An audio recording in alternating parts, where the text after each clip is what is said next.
we try to go with the three P's, our people, our profit, and our process. I have a big commercial job that I looked at yesterday. I did not do it on the spot because it's over $100,000.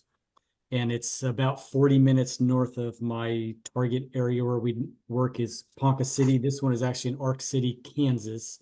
So it's about 35, 40 minutes north of us. My crew actually wants to go do this job. I'm not so sure. It is my people and it'd be profitable, but the process part is not there. But I think it's mainly because I don't do a lot of commercial. And so it could be an opportunity, but I don't know if I want to dive into $130,000 commercial job right now. I mean, I've got two $65,000 paint jobs back to back that I'm doing, and I just don't know if I'm in the right season to do that. I know we could handle the job, but I don't know if I want the job.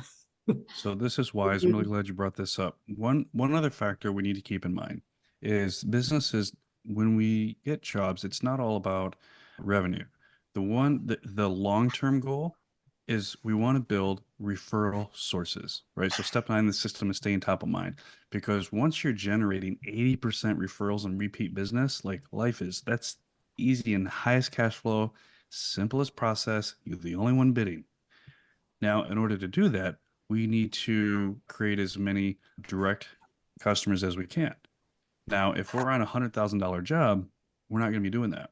A $100,000 job might be a quick big win, but in the long run, how many customers, right? How many referral sources could you have generated in that time? So say your average job is, I don't know, we'll just say 10,000, right?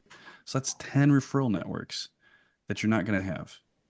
Or if your average job is 5,000, that's 20 referral networks that you're not going to have if we take the $100,000 job. Not even counting like the risk and the stress. And if we think back to the hospital job that we did, it's just also you should never take a project that's more than 20%. And we won't go into what it is, but something to consider is you should never take a project that's more than 10 to 20% of your revenue because the strain and the stress that it causes if something goes sideways, because if you've been in this business for more than 3 minutes, stuff goes sideways, right? Yep.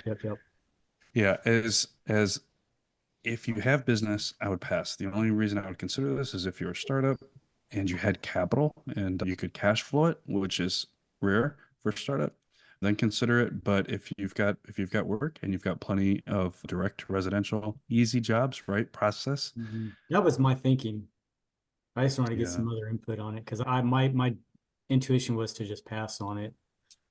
That's wise. Yeah. Mm-hmm. All right. Or refer it to a larger competitor and maybe work out a referral arrangement where they send you the single residentials and you send them the large commercials. Yeah. Yeah. Because single residentials are not in their process. They're set up to execute large commercial. Don't forget the big house up the hill. Yeah. Right? I'm working on one of those right now. That's what it is.